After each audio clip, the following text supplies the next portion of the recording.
नमस्कार. योगभास्कर ॲस्ट्रो या ज्योतिषविषयक चॅनलमध्ये आपले सर्वांचे स्वागत आहे.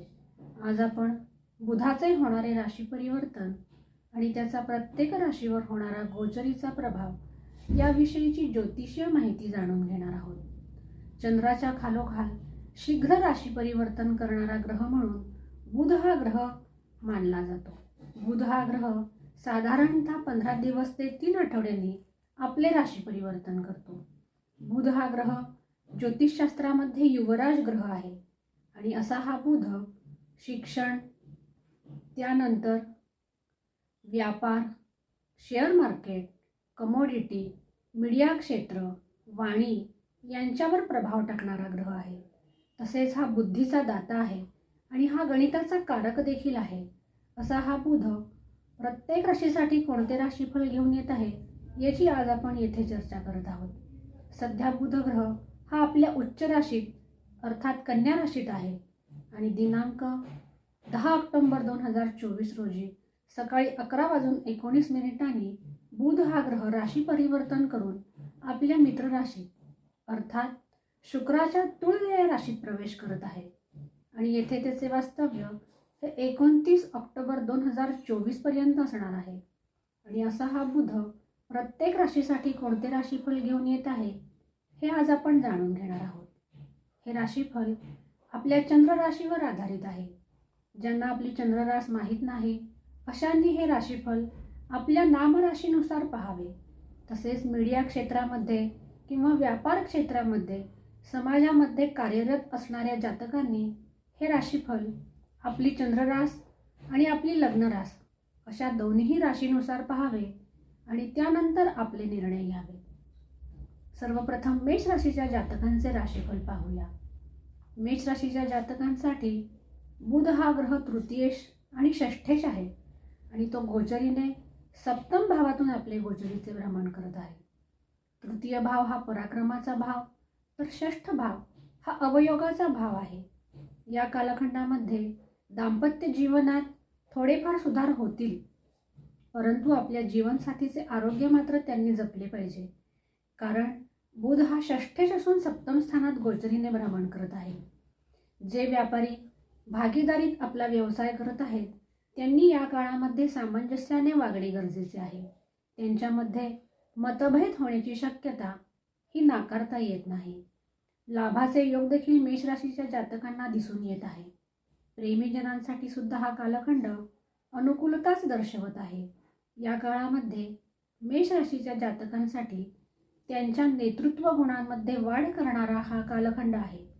परंतु असे असले तरी देखील एक पराक्रमाचा भाव आणि एक अवयोगाचा भाव असल्याने या काळामध्ये त्यांनी श्री गणेशाची किंवा श्री हरी विष्णूची आराधना नक्की करावी. त्यामुळे बुधाचे अवयोग कमी होण्यास त्यांना मदत मिळणार आहे. तर वृषभ राशीच्या जातकांसाठी बुध हा ग्रह द्वितीयेश आणि पंचमेश आहे आणि षष्ठ भावातून तो आपले गोचरीचे भ्रमण करत आहे. षष्ठ भाव हा रोग, रिपू आणि ऋण यांचा भाव आहे. वृषभ राशीच्या जातकांनी त्यामुळे या काळामध्ये आपल्या स्वतःच्या स्वास्थ्याची काळजी घेणे हे गरजेचे आहे. तसेच औषध पाण्यावर खर्च देखील होण्याची शक्यता हा बुध घेऊन येत आहे. तसेच संततीविषयक चिंता निर्माण होतानाही दिसून येत आहे. परंतु असे असले तरी देखील ऋणमुक्त होण्याचे चान्सेस हा बुध देत आहे. परंतु त्यासाठी संचित धन खर्च होण्याचे संकेत देखील हा बुध देत आहे. वैवाहिक जीवन हे ठीकठाक असणार आहे. तर प्रेमीजनांसाठी सुद्धा हा कालखंड मध्यम स्वरूपाचा आहे. कार्यक्षेत्रामध्ये मात्र हा बुध चांगली फळे दर्शवित आहे. सहकर्मी लोकांचा त्यांना फायदा होताना दिसून येत आहे. तसेच सहकारी वर्गाचा सहयोग देखील या काळामध्ये त्यांना प्राप्त होताना दिसून येत आहे. तर मिथुन राशीच्या जातकांसाठी बुध हा ग्रह लग्नेश आणि चतुर्थेश आहे. हे 2 केंद्राचे मालक आहे आणि अशा या 2 केंद्रांचा मालक असलेला बुध पंचम भावातून आपले गोचरीचे भ्रमण करत आहे आणि ही स्थिती मिथुन राशीच्या जातकांसाठी अत्यंत लाभदायक अशी स्थिती आहे. त्यांच्या ज्ञानात या कालखंडामध्ये वृद्धी होण्याचे योग दिसून येत आहे आणि त्यांचा आत्मविश्वास सुद्धा या काळामध्ये वाढताना दिसून येत आहे. त्यांचे स्वास्थ्य देखील या काळामध्ये चांगले असणार आहे आणि आर्थिक स्थितीसुद्धा त्यांची भक्कम असलेली दिसून येत आहे. या कालखंडामध्ये वरिष्ठांचा विशेष सहयोग त्यांना मिळताना दिसून येत आहे आणि बढतीचे योग देखील मिथुन राशीच्या जातकांसाठी दिसून येत आहे. तर प्रेमीजनांसाठी हा कालखंड ठीक आहे. विवाहाचे प्रस्ताव स्वीकारण्यास किंवा विवाहाचे प्रस्ताव पाठवण्यास हा कालखंड अनुकूल आहे. परंतु विवाह मात्र गुरु अनुकूल झाल्यानंतरच करणे हे शुभप्रद आहे. नोकरी आणि व्यापार करणाऱ्यांसाठी हा कालखंड अनुकूलता दर्शवत आहे. तर कर्क राशीच्या जातकांसाठी बुध हा ग्रह तृतीयेश आणि व्ययेश आहे आणि तो चतुर्थ भावातून आपले गोचरीचे भ्रमण करत आहे. तृतीय भाव हा पराक्रमाचा भाव आहे, तर 12वा भाव हा व्ययभाव आहे. त्यामुळे ही स्थिती कर्क राशीच्या जातकांसाठी संमिश्र स्वरूपाची असणार आहे. त्यांना कामानिमित्त घरापासून दूर जाण्याचे योग या काळात आलेले दिसून येत आहे. तसेच परिवारामध्ये काही मतभेद होण्याची शक्यता देखील कर्क राशीच्या जातकांसाठी नाकारता येत नाही. परंतु घराचे इंटेरियर डेकोरेशन किंवा सजावट रंगरंगोटी करणार असाल तर त्यासाठी हा कालखंड अनुकूल आहे. आर्थिक चढउतार या कालखंडामध्ये राहणार आहेत. त्यासाठी त्यांनी आपले काम नियोजनपूर्वक करणे हे अत्यंत महत्त्वाचे आहे आणि त्याचबरोबर आपल्या खर्चावर देखील नियंत्रण ठेवावे, अन्यथा अनाठायी खर्च होण्याची सुद्धा शक्यता दिसून येत आहे आणि घरात देखील त्यांनी सामंजस्याने वागणे गरजेचे आहे. आपले म्हणणे हे दुसऱ्याला नीट समजावून सांगणे हे सुद्धा या कालखंडात गरजेचे आहे, नाहीतर गैरसमज होण्यास ही संधी पुरेशी आहे. आणि त्याचबरोबर त्यांनी आपल्या स्वास्थ्याची सुद्धा विशेष काळजी घ्यावी आणि जर स्थावर इस्टेटी खरेदी करणार असाल, म्हणजे प्रॉपर्टी वगैरे खरेदी करणार असाल, तर त्यामध्ये अतिशय सावधानता बाळगणे हे सुद्धा महत्त्वाचे आहे. आता सिंह राशीच्या जातकांसाठी हा गोचरीचा बुध कोणते फळ घेऊन येत आहो हे सुद्धा पाहूया. सिंह राशीच्या जातकांसाठी बुध हा ग्रह द्वितीयेश आणि लाभेश आहे आणि तो तृतीय भावातून आपले गोचरीचे भ्रमण करत आहे. ही स्थिती सिंह राशीच्या जातकांसाठी अत्यंत लाभप्रद अशी स्थिती आहे. एकंदरीत प्रभावशाली राशी असेच या राशीचे वर्णन या कालखंडात करता येईल. पराक्रम भावामध्ये असलेला हा बुध वाणिज्य भावावर किंवा मीडिया क्षेत्रात काम करणाऱ्यांसाठी लाभप्रद आहे. समाजात त्यांचा मान सन्मान वाढीस लागणार आहे. तसेच त्यांना यात्रेचे योग किंवा प्रवासाचे योग देखील येताना दिसून येत आहे. तुमचे म्हणणे या कालखंडामध्ये लोक ऐकणार आहेत आणि भावंडांची सुद्धा या काळात तुमचे हितसंबंध जोपासले जाणार आहेत. आर्थिक स्थितीत सुद्धा भक्कमता येण्यास सुरुवात होणार आहे आणि प्रेमीजनांसाठी सुद्धा हा कालखंड मधुर असल्याचा दिसून येत आहे. दाम्पत्य जीवनही सुखद असलेले दिसून येत आहे आणि काही जुनाट त्रास देत असतील तर या काळामध्ये त्यातून सुटका होण्याची स्थिती निर्माण होताना दिसत आहे. एकंदरीत सिंह राशीच्या जातकांसाठी एक प्रभावशाली राशी आहे आणि याचा फायदा सिंह राशीच्या जातकांनी नक्की घ्यावा. तर कन्या राशीच्या जातकांसाठी बुध हा ग्रह लग्नेश आणि दशमेश आहे. अर्थातच तो 2 केंद्रांचा मालक आहे आणि तो द्वितीय भावातून आपले गोचरीचे भ्रमण करत आहे. द्वितीय भाव हा धनाचा भाव आहे, वाणीचा भाव आहे, आपल्या कुटुंबाचा भाव आहे. या काळामध्ये धनभावातून गोचर करणारा बुध कन्या राशीसाठी अनुकूलता दर्शवत आहे. या काळामध्ये प्रियजनांच्या भेटीचा योग त्यांच्या वाट्याला येणार आहे. पारिवारिक सौख्यसुद्धा उत्तम असलेले दिसून येत आहे. तुमचे विचार आणि तुमचे बोलणे हे या काळामध्ये प्रभावी ठरणार आहेत. वाहन, वास्तू इत्यादी खरेदी करणार असाल तर त्यासाठी सुद्धा हा कालखंड अनुकूलता दर्शवत आहे. मोठी गुंतवणूक करणार असाल तरी देखील हा कालखंड तुम्हाला सहाय्यकारी ठरताना दिसून येत आहे. प्रॉपर्टी, वाहन, वास्तू इत्यादी खरेदी करण्यास हरकत नाही. घरामध्ये सुद्धा नातेसंबंध दृढ होण्यास या काळामध्ये मदत मिळणार आहे. प्रेमी जीवनात स्थिरता येण्याचे संकेत हा बुध देत आहे आणि दाम्पत्य जीवनही अनुकूल असणार आहे. आहारावर मात्र त्यांनी नियंत्रण ठेवावे. तळकट पदार्थांपासून शक्यतो दूर राहावे. त्यायोगे बुधाचे हे राशी परिवर्तन कन्या राशीसाठी शुभ फलदायक ठरणार आहे, यात शंका नाही. तर तुळ राशीच्या जातकांसाठी बुध हा ग्रह भाग्येश आणि व्ययेश आहे आणि असा असून ही स्थिती त्यांच्यासाठी संमिश्र स्वरूपाची स्थिती आहे. या काळामध्ये त्यांचा आत्मविश्वास वाढणार आहे आणि जुन्या काही त्रास असतील तर त्यापासून मुक्तीचे संकेत हा बुध देत आहे. या काळामध्ये तुमचे व्यक्तिमत्व सुद्धा सुधारणार आहे आणि दुसऱ्यावर छाप पाडण्यामध्ये तुम्ही यशस्वी ठरणार आहात. या कालखंडामध्ये तुम्ही स्वतःवर खर्च करणार आहात. लाभाचे मार्ग देखील तुम्हाला सापडणार आहे, कारण तुळ राशीच्या जातकांसाठी हा बुध लग्न भावावरून आपले गोचरीचे भ्रमण करत आहे. तो सप्तम भावावर दृष्टी टाकत आहे. त्यामुळे वैवाहिक संबंध सुद्धा मधुर असणार आहे आणि प्रेमीजनांसाठी सुद्धा हा कालखंड अनुकूलता दर्शवत आहे. त्यांना विवाहाचे प्रस्ताव देण्यास आणि घेण्यास हा कालखंड अनुकूल आहे. जुन्या रोगांपासून मुक्ती त्यांना मिळणार आहे आणि नोकरीत काम करणाऱ्यांसाठी हा कालखंड शुभसूचक आहे. त्यांना बढतीचे योग या कालखंडामध्ये येताना दिसून येत आहे. एकंदरीत तुळ राशीच्या जातकांसाठी सुद्धा हा कालखंड चांगला म्हणावा लागेल, परंतु बुध हा व्ययश असल्याने त्यासाठी त्यांनी बुधाच्या अनुकूलतेसाठी गणपतीची किंवा श्रीहरी विष्णूची आराधना नक्की करावी.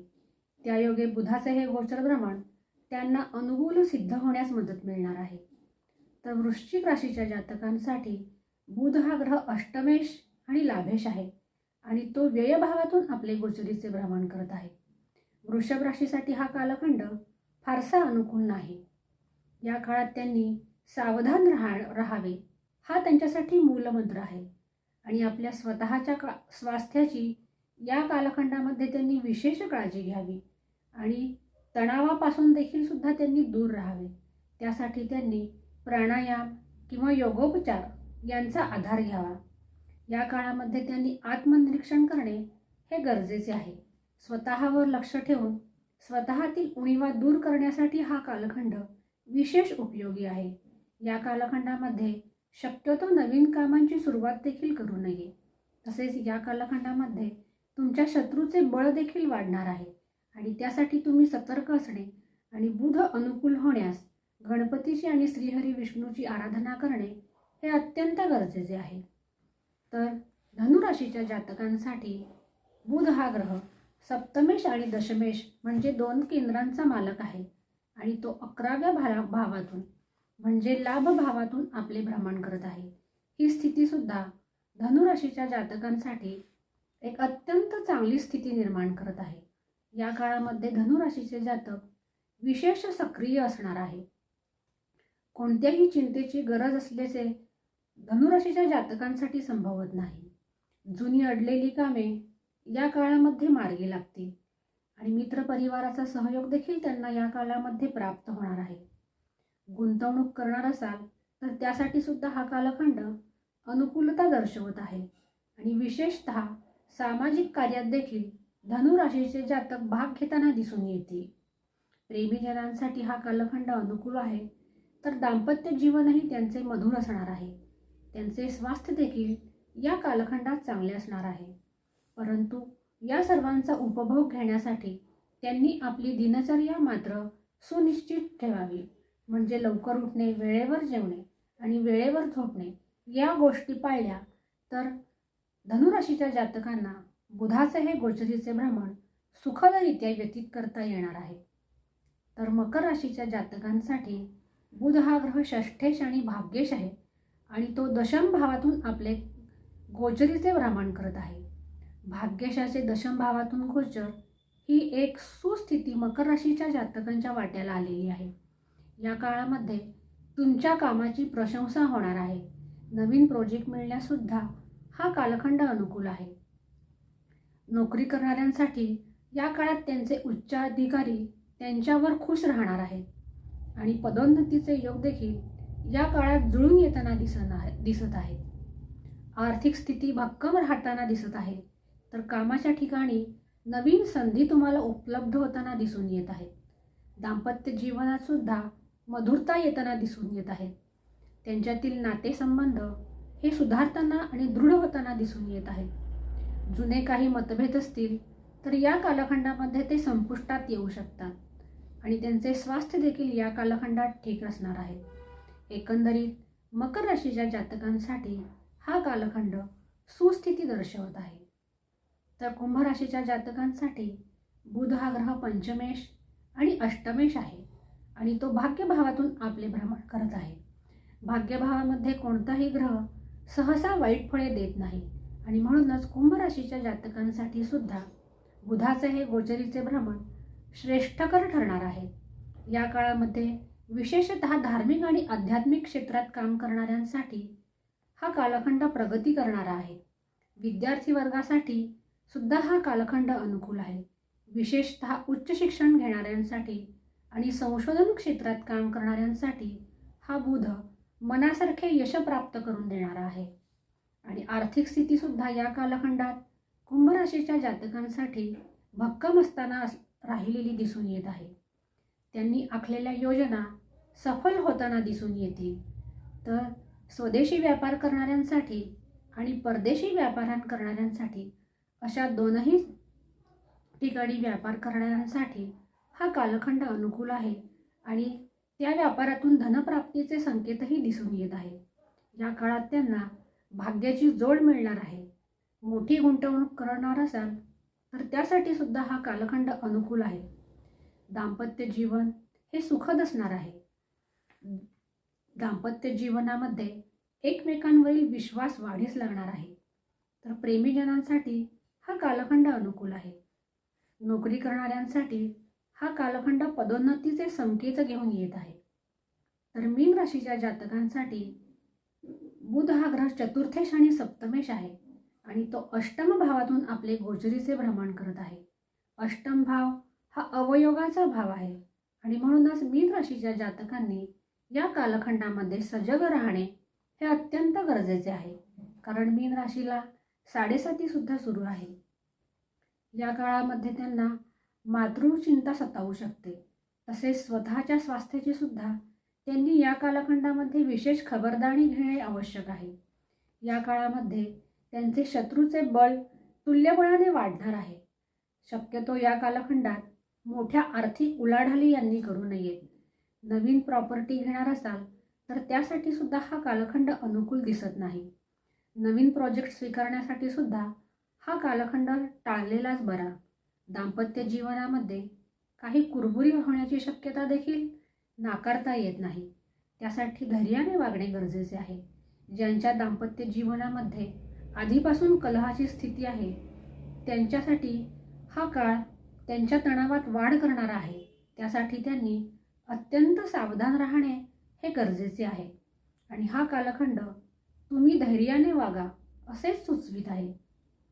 अशा रीतीने आज आपण बुधाचे गोचरीचे भ्रमण आणि त्याची प्रत्येक राशीवर होणारे परिणाम याची माहिती करून घेतलेली आहे. अशाच प्रकारच्या नवनवीन ज्योतिषी आणि धार्मिक विषयांच्या खात्रीशीर माहितीसाठी चॅनलला लाईक आणि सबस्क्राईब नक्की करा. आज आपण येथेच थांबूया. पुन्हा भेटूया एका नवीन ज्योतिषीय विषयासह. तोपर्यंत नमस्कार.